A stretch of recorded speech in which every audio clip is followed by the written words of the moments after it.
नमस्कार दोस्तों, कैसे हैं आप? मैं हूं गौरव और यह है ट्रांसफॉर्मेशन। फिलहाल भारत में, इंडिया में एक स्तर से ज़्यादा अनएम्प्लॉयमेंट है, लैक ऑफ अपॉर्चुनिटीज़ है और इसके तहत जो भारत का युवा है वो बहुत ज़्यादा परेशान है। एक तरीके से उसे जॉब नहीं मिल पा रही है, या जिस तरीके की जॉब वो चाहता है, जिस तरीके की अपॉर्चुनिटीज़ वो चाहता है वो भी नहीं मिल पा रहा है। और एट लास्ट हार के अगर वो किसी भी तरीके की अपॉर्चुनिटीज़ की तरफ जाना चाहे तो वो अपॉर्चुनिटीज़ बहुत ज़्यादा कम है।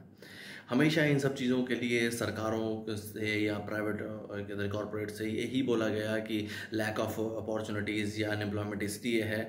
उसका एक प्रोमिनेंट रीज़न है कि स्किल नहीं है, या हमारे जो देश के युवा हैं उनके अंदर स्किल नहीं है। और जैसे स्किल होना उनकी खुद की नैतिक जिम्मेदारी थी। स्किल कोई ऐसा नहीं है कि कोई एक दिन में सीखा जा सकता है, या स्किल कोई एक महीने के कोर्स में या 2 महीने के कोर्स में सीखा जाता है। स्किल एक बहुत स्ट्रेटेजिक वे में अपनी एजुकेशन के दौरान, जब उनकी स्कूलिंग, प्री स्कूलिंग एजुकेशन है या हाई स्कूलिंग एजुकेशन है, उसके बाद हायर स्टडीज़ है, ग्रेजुएशन है, पोस्ट ग्रेजुएशन है, और जिस भी तरीके के कोर्सेज, जिस तरीके के टेक्निकल या नॉन टेक्निकल कोर्सेज जो युवा करते हैं, उसके तहत एक प्रॉपर एक प्रोसेस है, उसके तहत ही सीखा जाता है स्किल। और ऐसा भी कोई नहीं है कि एक बार एक पर्टिकुलर स्किल आ गया तो उसके बाद फिर आगे उसमें चीज़ें नहीं हैं। स्किल जैसी चीज़ तो रोज़ रोज़ इम्प्रूव होती हैं, रोज़ रोज़ नई चीज़ें आती हैं, रोज़ नई टेक्निकलिटीज़ आती हैं, और उनके हिसाब से इंसान अडेप्ट होता है।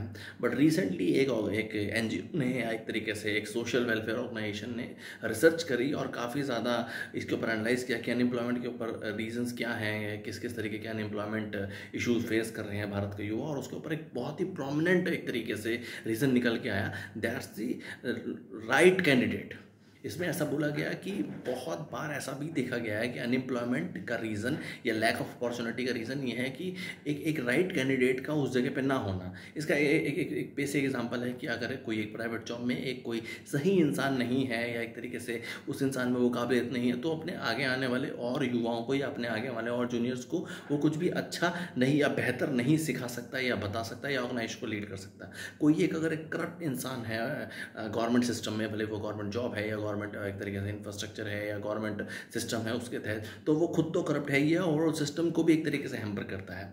इस तरीके से ही हमें देखते हैं कि अगर कोई एक, जो हम चुनाव में भले हम पार्षद काउंसलर को चुने, एमएलए को चुने या सांसद को चुने, अगर वो उस तरीके से प्रोमिनेंट नहीं है, या वो राइट कैंडिडेट नहीं है, या उसमें वो सब एबिलिटीज़ नहीं है, या एक तरीके से कैपेबिलिटीज़ नहीं है कि ओवरऑल प्रोग्रेसिव डेवलपमेंट कर सके, तो पूरा क्षेत्र या एक तरीके से पूरा डिस्ट्रिक्ट उसको या एक लेजिस्लेटिव असेंबली एमएलए के केस में पूरी हैम्पर होती है, और ओवरऑल जो डेवलपमेंट होनी चाहिए पूरे एरिया की, उस राज्य की या उस पर्टिकुलर क्षेत्र की, वो नहीं हो पाती है।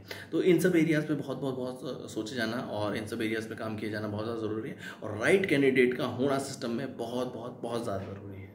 जय हिंद, जय भारत।